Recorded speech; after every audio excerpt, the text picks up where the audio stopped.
O ministro Luiz Fux, do Supremo Tribunal Federal, está convencido de que o julgamento do Mensalão não vai influenciar em nada os resultados das eleições de outubro próximo. Uma é a questão jurídica, argumenta o ministro. Outra é a questão política. O argumento do ministro é fraco. Porque uma questão jurídica não pode simplesmente refletir em uma questão política e vice-versa. Fux esqueceu o episódio envolvendo Lula e o ministro Gilmar Mendes. Lula cabalou o voto de Gilmar para adiar o julgamento do Mensalão.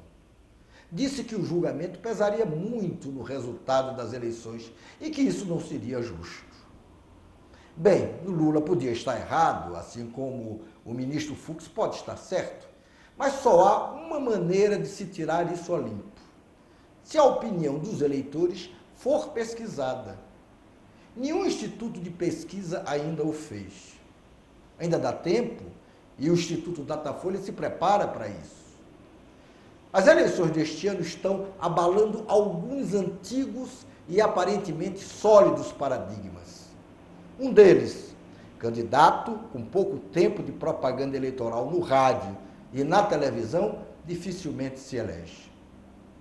Celso Russomano, candidato do PRB, da TV Record e da Igreja Universal a prefeito de São Paulo, tem menos da metade do tempo de propaganda de Serra e de Fernando Haddad.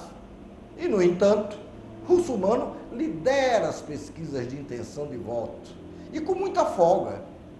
Mais do que isso, Russomano deverá se eleger no segundo turno, derrotando Serra ou Haddad. Para impedir que Serra se eleja, o PT, no segundo turno, votará em peso em Russomano. Para impedir que Haddad se eleja, o PSDB votará em Russomano no segundo turno. Há vários motivos que explicam a situação confortável de Russomano. Um deles, a alta rejeição de Serra.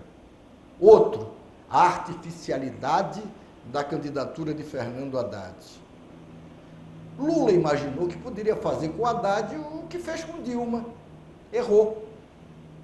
Outro paradigma que poderá cair nestas eleições. Candidato sem dispor de muito dinheiro está condenado à derrota.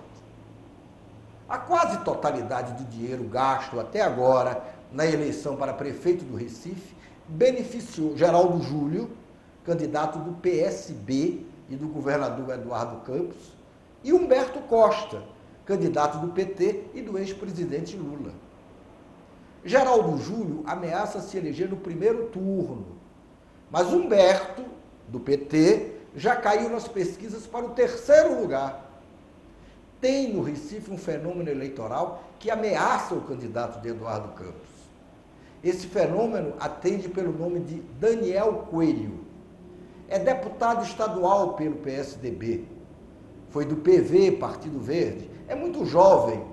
Tem pouco tempo de propaganda eleitoral e pouquíssimo dinheiro. Há um terceiro paradigma que balança e quem sabe poderá cair.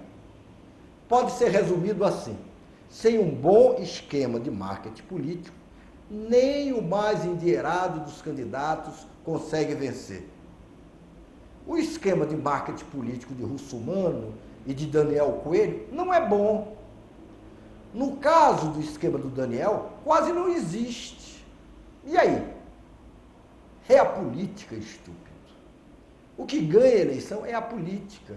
A mensagem certa, a postura certa, a aliança certa, ou, a depender, a falta de aliança. Existe uma receita pronta e acabada para isso?